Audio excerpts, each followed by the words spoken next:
Ces derniers jours, le nouveau ministre du Tourisme a rencontré quelques représentants de l'Assemblée des ordinaires catholiques de la Terre Sainte. On en vient ainsi à reparler des mosaïques de Megiddo. Mis au jour en 2005 à l'intérieur d'une grande prison, le projet du gouvernement israélien, déjà financé mais interrompu depuis quelques mois, est de les rendre accessibles aux pèlerins.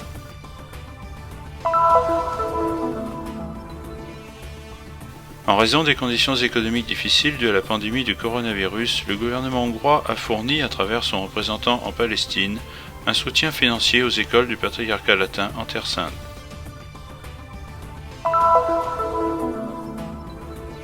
À l'occasion du 25e anniversaire de la création du bureau pour la catéchèse du diocèse de Jérusalem, l'ancienne directrice, sœur Virginie Habib, a publié un livre qui retrace les activités et les programmes accomplis par le bureau pastoral ces dernières années. En octobre, mois rose dédié à la sensibilisation sur le cancer du sein, l'hôpital Augusta Victoria de Jérusalem a inauguré une clinique mobile gratuite qui insiste sur la prévention. L'objectif est de servir en particulier les villages qui sont les plus difficiles à atteindre, où de nombreux types d'examens ne sont pas disponibles. En 2018, le pape François a commencé une série de catéchèses sur la prière que Jésus nous a enseignée, le Notre Père. Le second reportage réalisé en Terre Sainte pour approfondir la prière de la confiance.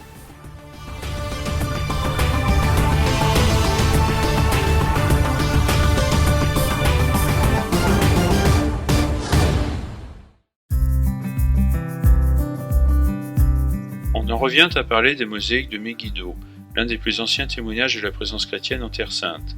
Mis au jour en 2005 à l'intérieur d'une grande prison, le projet du gouvernement israélien, déjà financé mais interrompu depuis quelques mois, est de les rendre accessibles aux pèlerins, en déplaçant ailleurs la structure.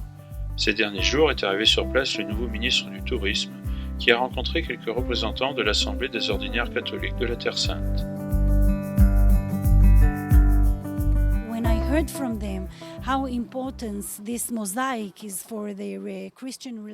J'ai été très touché de ressentir combien ces mosaïques sont importantes pour le christianisme, et je suis certaine que l'État d'Israël trouvera le moyen de porter en avant le projet. Je ne crois pas que celui-ci puisse advenir dans de brefs délais. Elles ont été découvertes au centre d'une prison israélienne. Nous sommes donc confrontés à un défi important, celui d'évacuer la prison pour rendre accessibles ces mosaïques et la transformer en un site touristique important pour le monde chrétien. Mais je suis sûr que nous trouverons le moyen de le faire petit à petit.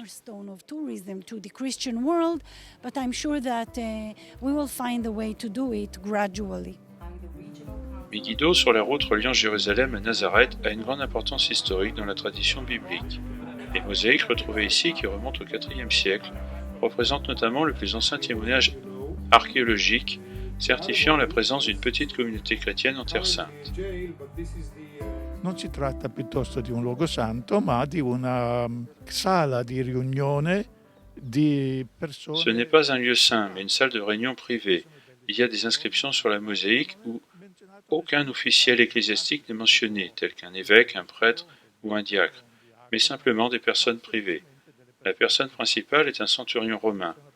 Et puis, il y a une autre inscription avec des femmes, différentes femmes, toutes avec des noms plutôt chrétiens, qui donnent une table à Jésus comme Dieu. Tutte con nomi piuttosto cristiani che donano una mensa a Gesù come Dio. Una scoperta. C'est une découverte qui remonte au premier temps de l'Église, et ceci est pour nous en tant que locaux, mais aussi en tant qu'Église, une chose importante. Chiesa, una cosa importante. Sur le fond, il y a l'idée ambitieuse de l'autorité de la région de Megiddo de valoriser la vaste zone naturelle et archéologique environnante, déclarée patrimoine de l'UNESCO, en mettant en place des structures pour accueillir les touristes étrangers et en promouvant ainsi également le développement économique local. Ce sont sûrement le coronavirus et surtout les problèmes économiques qui ont bloqué le projet. Mais nous avons dit au gouvernement que les efforts qu'il devra faire économiquement ici seront tous remboursés. Grâce au développement de ce lieu touristique, les recettes dépasseront les dépenses.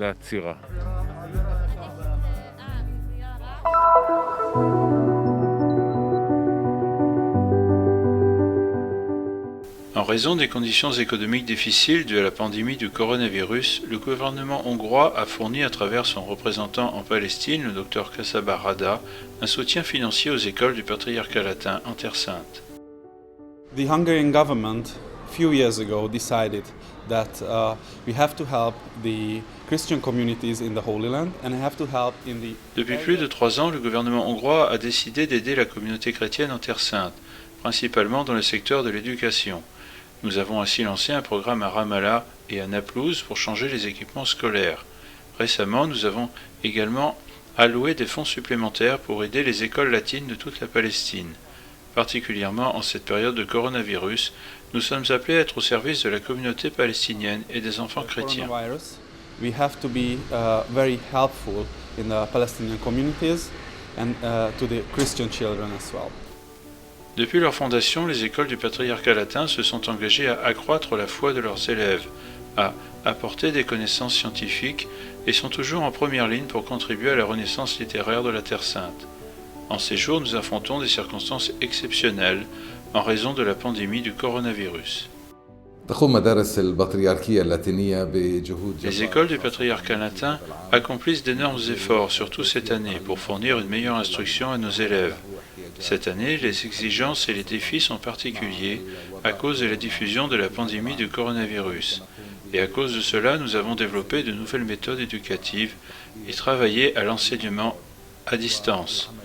Nous avons ainsi entamé des projets d'urgence pour améliorer les classes, l'école et l'environnement éducatif.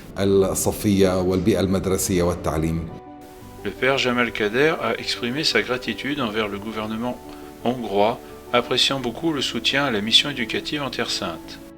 إن مساعدة الكثير من الأصدقاء لنا هي عون كبير لنا للقيام بمهمتنا. L'aide de nombreux amis pour nous est d'un grand soutien pour mener notre mission. Nous remercions beaucoup la coopération du gouvernement hongrois à travers l'Hungary Helps Agency, parce qu'il soutient non seulement les missions éducatives et le développement de nos écoles, et face à la pandémie de coronavirus et ce qui en résulte, mais aussi pour garantir une instruction à nos élèves aujourd'hui et demain. حديث لطلابنا اليوم وغدا أيضا.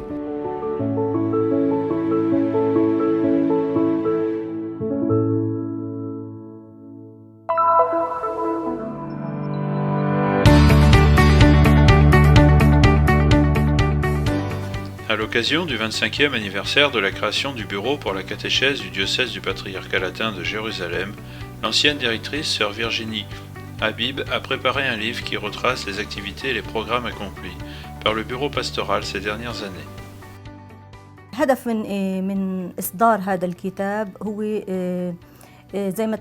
Le but de la publication de ce livre est de remercier toutes les personnes qui ont contribué à la continuité pastorale et au succès de cette mission depuis plus de 25 ans. En ce qui concerne le type d'activité du service, sœur Virginie raconte.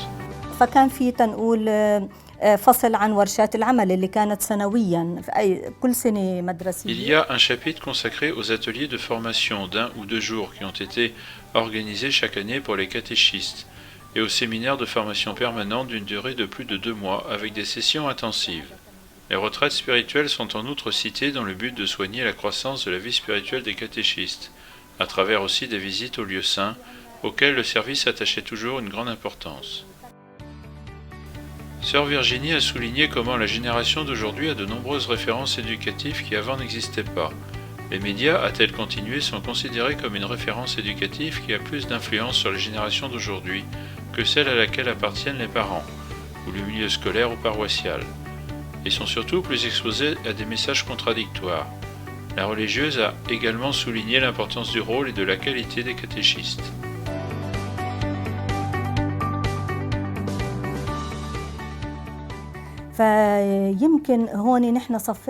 Nous avons besoin plus de témoins que nous avons besoin d'enseignants. Cela signifie que celui qui enseigne doit être honnête et porter témoignage, pour ouvrir la voie à l'élève qui écoute afin qu'il puisse croire que cela est vraiment vrai, que cette personne vit et applique ce en quoi elle croit. فعلا هذا الحكي صحيح لأنه هي الإنسان هذا عايش ما يؤمن به فبنحاول قد ما نقدر إحنا معهم. Je m'efforce autant que possible d'être avec les élèves en leur adressant des prières chaque matin, afin qu'ils s'habituent à prier et à communiquer constamment avec Dieu pour grandir dans la foi. Et à travers les leçons de catéchèse, nous sommes également en mesure, avec quelques élèves, à partir de la 8e année, d'établir un groupe de prière. Sœur Ludwina Jadala, responsable de l'école élémentaire des Sœurs du Rosaire à Jérusalem, souligne comment l'établissement travaille à impliquer les parents d'élèves de toutes les classes à l'enseignement de la religion. Nous le faisons systématiquement. Pour ceux qui ne participent pas, nous allons à la maison durant le mois marial de mai et nous prions ensemble. Sœur Virginie a ensuite souhaité au père Raymond Haddad, son successeur à la tête du bureau pour la catéchèse, de continuer à porter en avant leur travail pastoral. Le père Raymond Haddad se concentrera en particulier sur les cours de formation pour les enseignants non qualifiés à l'enseignement de la religion chrétienne. Ensuite, nous porterons une attention particulière aux écoles catholiques et non de Jérusalem. En outre, nous voulons renforcer la coopération entre les écoles avec le désir de créer des salles dédiées à l'enseignement de la religion chrétienne et de prendre soin des élèves chrétiens dans les écoles publiques. Le père Haddad rappelle comment l'enseignement de la religion chrétienne trouve matière également en ligne. Il a ensuite parlé d'un nouveau projet en collaboration avec la mission pontificale. Photographier tous les lieux saints et s'adresser aux jeunes à travers des montages et des vidéos spécifiques.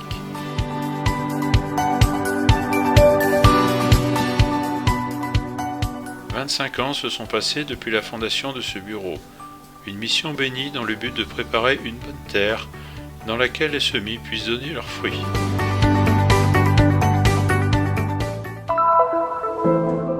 En octobre, mois rose dédié à la sensibilisation sur le cancer du sein, l'hôpital Augusta Victoria de Jérusalem a inauguré une clinique mobile gratuite où il sera possible de se soumettre à des analyses utiles pour la prévention de la maladie. Le but de cette campagne est de sensibiliser et de solliciter les femmes à se soumettre aux examens et à prêter attention à la prévention. Le diagnostic précoce est très important et il permet de sauver de très nombreuses vies humaines.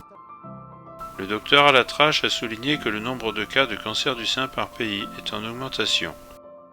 Ces 5 dernières années ont été enregistrés 3800 cas de cancer du sein. Il est très important de sensibiliser les femmes sur l'importance du diagnostic précoce, qui permet de détecter un plus grand nombre de cas dans les premiers stades de la maladie et d'augmenter le niveau de prévention dans notre société.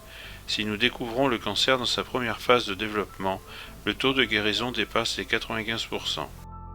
L'hôpital Augusta Victoria, explique le docteur Alatrache, est l'unique centre du pays qui effectue le traitement complet du cancer. Il est en mesure d'offrir différents types de thérapies comme celles palliatives et radiologiques et est très engagé dans la prévention.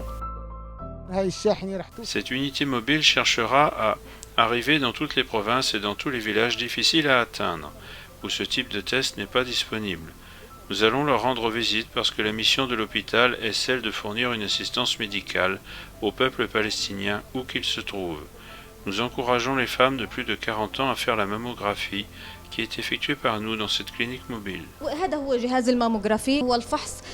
Ceci est le dispositif pour la mammographie. Il fournit des tests précis pour le diagnostic précoce. Lorsqu'une femme vient à nous, elle se soumet à un processus photographique qui dure 20 à 30 minutes. Puis nous accompagnons la femme jusqu'à l'émission du résultat pour qu'elle ne se sente pas mal. Il y a 2 ans, j'ai remarqué un changement dans mon sein.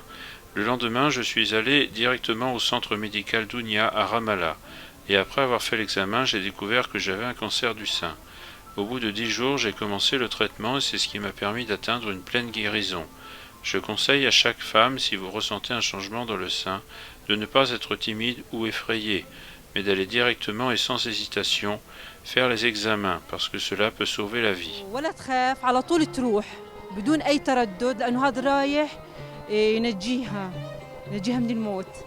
Nous demandons à Dieu que ce projet commence bien et qu'il puisse aider à protéger et à guérir toutes les femmes.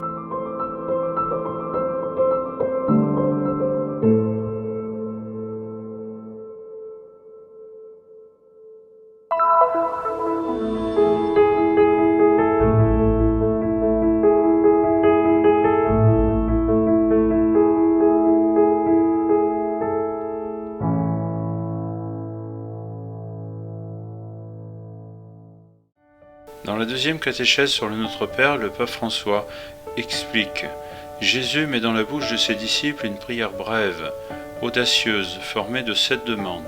Un chiffre non aléatoire dans la Bible qui indique la plénitude. Jesus compôs a oração do Pai Nosso com 7 pedidos. Jésus compose la prière du Notre Père avec 7 demandes. La première, que ton nom soit sanctifié. La deuxième, que ton règne vienne. La troisième, que ta volonté soit faite sur la terre comme au ciel. La quatrième, donne-nous aujourd'hui notre pain de ce jour. La cinquième, pardonne-nous nos offenses, comme nous pardonnons aussi à ceux qui nous ont offensés. La sixième, ne nous laisse pas entrer en tentation. La septième est délivre-nous du mal. Amen. Cair em tentação. E o sétimo, mas livrai-nos do mal. Amém.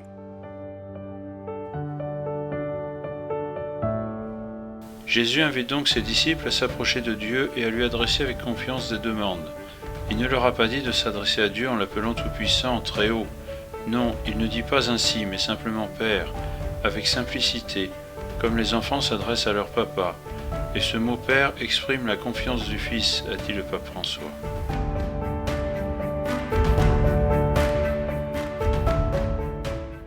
Jesus não usa palavras rebuscadas ou mesmo tradicionais. Jésus n'utilise pas de mots recherchés ou traditionnels pour composer cette prière, mais utilise des mots simples du quotidien, de la vie de tous les jours. Un mot de la famille, Père.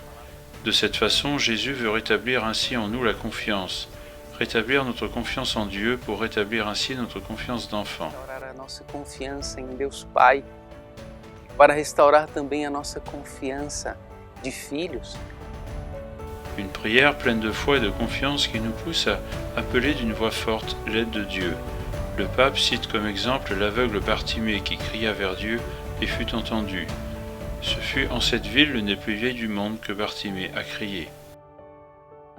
Jericó fica pouco mais de 25 quilômetros de Jerusalém e era uma passagem obrigatória. Jéricho, qui se trouve un peu plus de 25 km de Jérusalem, était un passage obligatoire pour tous les pèlerins qui désiraient arriver là. Bartimée était placé à un endroit stratégique pour appeler aide et aumône. Mais un jour, celui qui passa là fut le fils de David, le fils de Dieu. Alors Bartimée, fils de Timée, ceci est le sens de son nom, demanda à ce fils de Dieu, fils de David, d'avoir pitié de lui. Ce cri est celui de ceux qui ont besoin d'aide, et c'est cela que le Seigneur nous enseigne à faire dans le Notre Père. De ajuda. E isso o Senhor nos ensina a fazer no Pai Nosso. À la fin de la catéchèse, le pape rappelle une promesse et fait une invitation. Jésus, explique le pape François, nous a promis qu'il resterait avec nous pour toujours, jusqu'au dernier jour que nous vivrons sur cette terre. Nous prions le Notre Père en commençant ainsi simplement Père ou Papa. Et il nous comprend et nous aime beaucoup.